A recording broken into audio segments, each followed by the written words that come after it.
There comes a moment in life when the noise fades. No applause, no guidance, no one checking if you're okay, and that silence can either break you or forge you.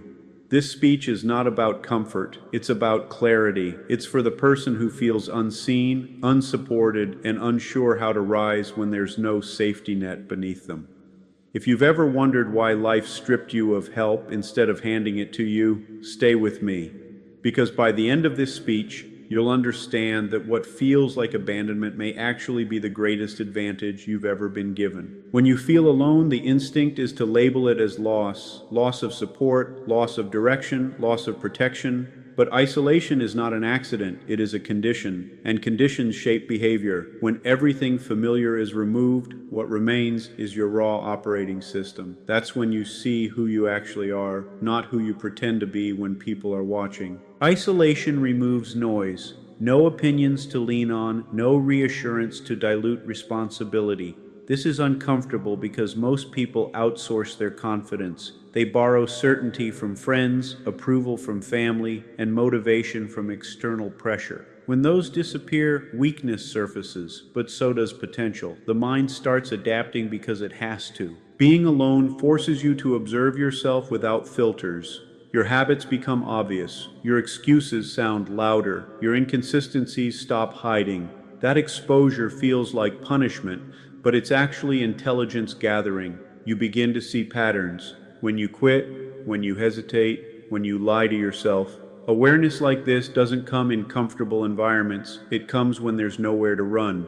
Isolation also rewires your relationship with effort. When no one is cheering, effort becomes pure. You stop performing and start building. The work you do in silence has a different quality. It's deliberate, efficient, and personal. You're no longer chasing validation. You're chasing alignment between who you say you are and what you actually do. There's another advantage most people miss. When you're alone, you develop internal leadership. Decisions stop being debated and start being executed. You learn to self-correct, self-regulate, and self-direct. These are rare skills. Most people never develop them because someone else is always steering. Parents, teachers, bosses, friends. Isolation hands you the wheel whether you're ready or not. This phase also strengthens emotional control. Without external comfort, emotions either dominate you or discipline you. You learn the difference between reacting and responding. You discover that feelings are signals, not commands. That mastery doesn't come from reading books or listening to advice. It comes from sitting with discomfort long enough that it loses authority over you. Isolation sharpens priorities. You stop wasting energy trying to be understood. You stop explaining yourself to people who aren't listening. Time becomes valuable. Focus becomes narrow. You begin investing only in what compounds: skills, health, mindset, execution. This isn't loneliness turning you cold. It's clarity turning you precise. The truth is, isolation is temporary, but the strength it builds is permanent. It trains independence, resilience, and self-trust. It strips you down to fundamentals and forces growth at the root level. And once that foundation is built, support becomes optional, not necessary, because you've already learned how to move, decide, and endure on your own, without permission, without applause, without waiting for someone else to believe in you while you keep going, even when the only witness is you. The room is quiet, the path is unclear, and progress is measured only by the fact that you did not stop. At some point, reality delivers a message that cuts through every illusion. No one is coming to save you. Not because people are cruel, but because everyone is busy surviving their own lives. This realization feels heavy at first, almost unfair, but once accepted, it becomes freeing. When rescue is removed from the equation, responsibility moves directly into your hands, and with it comes control. Waiting is one of the most expensive habits a person can have. Waiting for motivation, waiting for permission, waiting for the right moment, waiting for someone to notice your struggle. The belief that help is on the way keeps people passive. It slows decision-making and delays action. When you finally understand that no external force is going to change your situation, waiting stops making sense. This awareness eliminates excuses. You can no longer say you failed because no one supported you. You can no longer point to circumstances and expect sympathy to fix them. The moment you stop expecting rescue, every outcome becomes traceable back to your choices. That level of ownership is uncomfortable, but it's also empowering, because if your actions created the problem, your actions can dismantle it. When no one is coming, urgency replaces hesitation. You stop negotiating with yourself. You stop asking how you feel and start asking what needs to be done. Progress accelerates because there's no backup plan. There's no fallback. There's only execution. People who rise quickly aren't more talented. They're more decisive under pressure. This mindset also changes how you view hardship. Problems stop feeling personal and start feeling tactical. Instead of asking why this is happening to you, you begin asking how to move through it. That shift alone increases resilience. You become solution-oriented rather than emotion-driven, focused on leverage instead of blame. Depending on others often weakens self-trust. Each time someone rescues you, your confidence quietly transfers to them. When no one steps in, that transfer stops. You're forced to rely on your judgment, even when it's imperfect. Over time, this builds something rare: internal certainty. Not arrogance, but grounded confidence rooted in experience. There is also a psychological edge that comes from knowing you are alone in the effort. You stop performing vulnerability for attention. You stop dramatizing pain. You conserve energy. Your moves become quieter, more calculated. You learn how to fail privately and adjust quickly without needing reassurance. Eventually, something changes. You stop hoping for help and start respecting yourself. You recognize that survival sharpened you, that pressure taught you efficiency, that absence of support trained discipline. Others may still assume you had advantages, but the real advantage was learning early that progress is not negotiated, comfort is not guaranteed, and strength is developed when responsibility has nowhere else to go, when every decision matters, every mistake teaches, and forward motion becomes the only acceptable response because standing still is no longer an option. When support disappears, behavior is the only thing left that can move you forward. Encouragement fades, motivation fluctuates, and sympathy does nothing to change outcomes. What remains is your ability to act on command, especially when you don't feel like it. Self-discipline is not personality-based or emotional. It is mechanical. It functions whether inspiration is present or not. Most people rely on external pressure to perform. Deadlines imposed by others, expectations set by authority, praise that reinforces effort. Remove those and productivity collapses. Self-discipline fills that gap. It creates internal structure where external structure no longer exists. You decide the rules, the schedule, the standards, and then you enforce them without negotiation. This process begins with eliminating choice. When discipline is optional, it becomes rare. The moment you allow daily decisions to depend on mood, consistency disappears. Self-discipline works by reducing friction between intention and action. You do the task because it's scheduled, not because it feels good. Feelings become irrelevant data, not decision makers. Without external support, you also learn the importance of systems. Systems outperform motivation every time.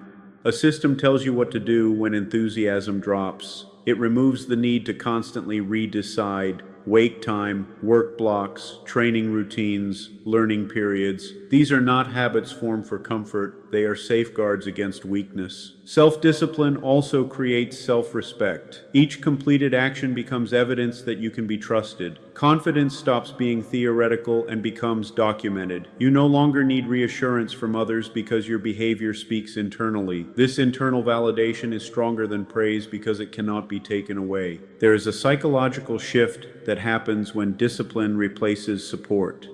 You stop expecting life to be fair. You stop interpreting difficulty as rejection. Instead, you treat obstacles as part of the operating environment. That acceptance conserves mental energy. You spend less time complaining and more time executing. Discipline sharpens emotional control. You learn how to function under fatigue, disappointment, and uncertainty. You stop indulging every emotion and start managing them. This doesn't make you emotionless, it makes you effective. You feel everything, but you act according to plan, not impulse. Over time, self-discipline compounds. Small actions stack into momentum. Momentum creates identity. You begin to see yourself as someone who follows through, someone who moves regardless of circumstances. That identity becomes self-reinforcing. The more disciplined you are, the easier it becomes to remain disciplined. Eventually, discipline becomes your default response. Stress no longer paralyzes you. Lack of support no longer slows you down. You operate from structure, not hope. While others wait to be encouraged, you act because action is scheduled, expected, and enforced by your own standards, built in isolation, strengthened through repetition, and maintained through an unspoken agreement with yourself that progress is non-negotiable even on days when everything feels heavy and no one is watching. Pain is often misunderstood because it's emotional before it's analyzed.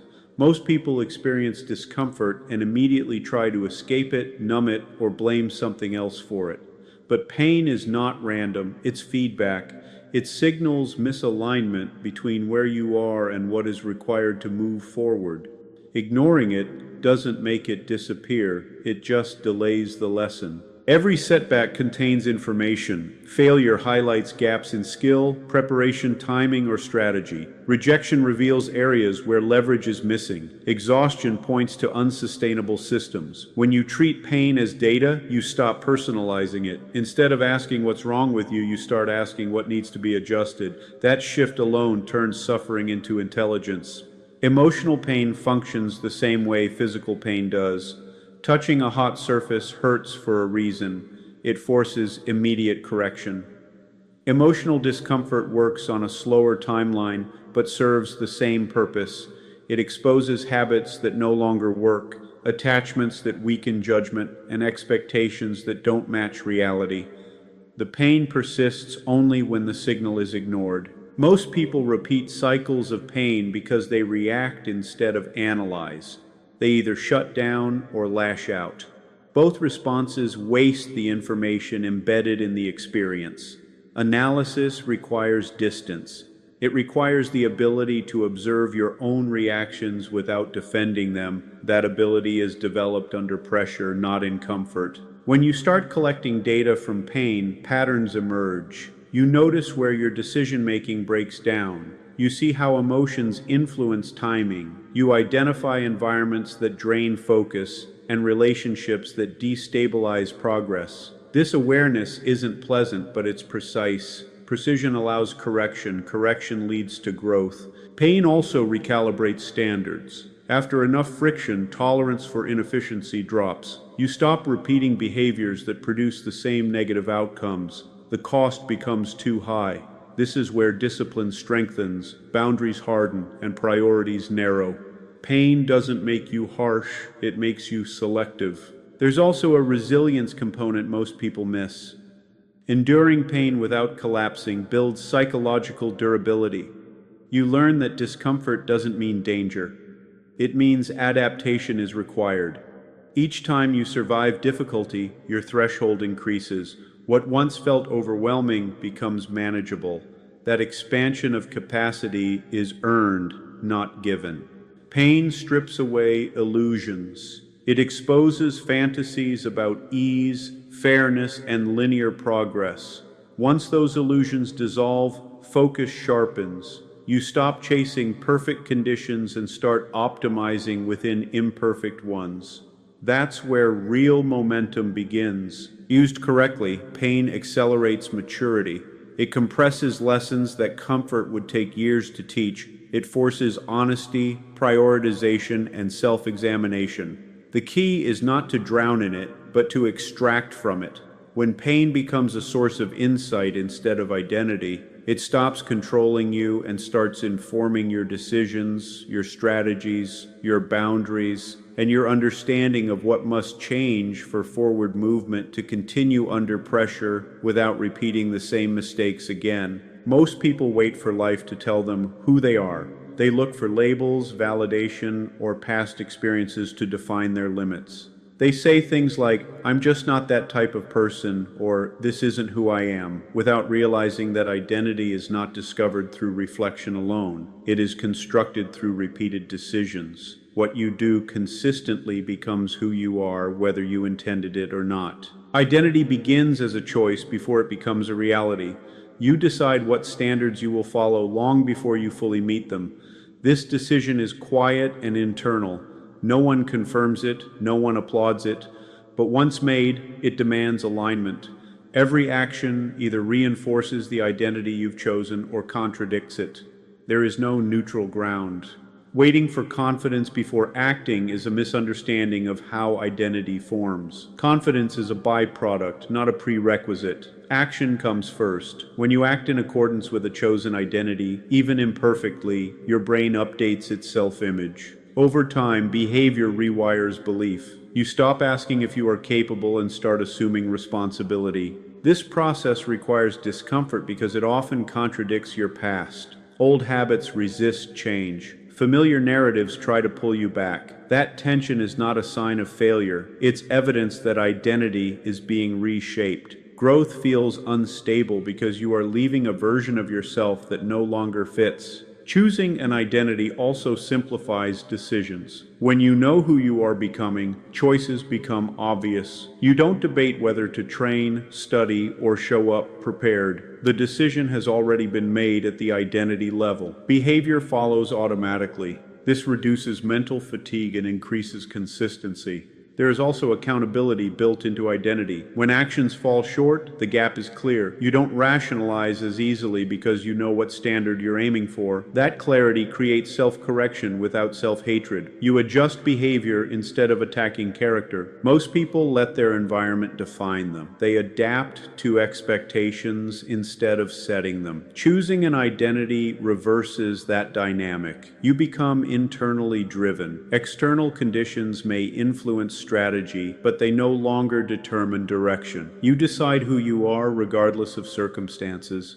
Over time, the chosen identity becomes embodied. It no longer feels forced. Actions align naturally because they are supported by experience. What once required effort becomes instinct. Discipline turns into routine. Confidence turns into calm. Identity is reinforced in solitude. Without an audience, choices are honest. You either live up to what you claim or you don't. That honesty is where real transformation happens. Not in declarations, but in quiet execution. Each aligned action strengthens the identity. Each compromise weakens it. Eventually, the gap between who you say you are and how you live disappears, replaced by a consistent pattern of behavior that reflects deliberate choice rather than inherited limitation or past conditioning that once dictated what you believed was possible. Most progress happens where no one is looking. Not because it's hidden on purpose, but because real growth is inefficient to display. Early effort is clumsy, repetitive, and unimpressive. That's why public performance too soon slows development. Silent growth removes the pressure to look successful and replaces it with the freedom to actually become capable. When you work in silence, feedback becomes honest. There's no audience to impress, no reputation to protect. Mistakes are corrected quickly because ego isn't involved. You can dismantle weak systems, rebuild skills from the ground up, and refine execution without explaining yourself. This environment accelerates mastery because all attention is directed toward improvement, not perception. Silence also protects momentum. Public declarations invite opinions, comparisons, and expectations. These create friction. Every comment becomes a variable. Every opinion introduces doubt or distraction. When growth is private, focus remains narrow. Energy is conserved. Effort compounds instead of being diluted. There is a psychological advantage to unseen effort. You stop needing external validation to continue. Progress becomes self-reinforcing. Each improvement is felt internally before it's recognized externally. This builds internal motivation, which is more stable than praise because it doesn't depend on timing or approval. Silent growth also strengthens patience. Results take time. When no one is watching, you're less tempted to rush. You allow skills to mature naturally. You tolerate slow progress because you understand that durability matters more than speed. This patience creates depth. Depth creates leverage. When results finally surface, they appear sudden to others. Overnight success is usually years of unobserved work condensed into a visible outcome. People assume luck, timing, or advantage. They don't see the preparation because it wasn't broadcast. That misunderstanding is part of the advantage. It keeps your edge unnoticed until it's established. Working quietly sharpens discipline. Without accountability from others, commitment must come from within. You show up because you decided to, not because someone expects it. That form of consistency is rare. It produces reliability under pressure because behavior is not dependent on supervision. Silent growth also reduces comparison. Without constant exposure to others' progress, you focus on your own trajectory. This prevents discouragement and ego inflation. Both are distractions. Progress becomes measurable against your past self, not against someone else's highlight reel. Eventually, silence gives way to impact, not through announcement but through contrast. When skill, composure, and execution reach a certain level, they speak on your behalf. Opportunities change, respect shifts, influence grows. The work is recognized not because you demanded attention, but because the results are undeniable, built quietly over time, reinforced through repetition, refined through failure, and sustained by a foundation that was never dependent on applause, recognition, or permission to begin in the first place.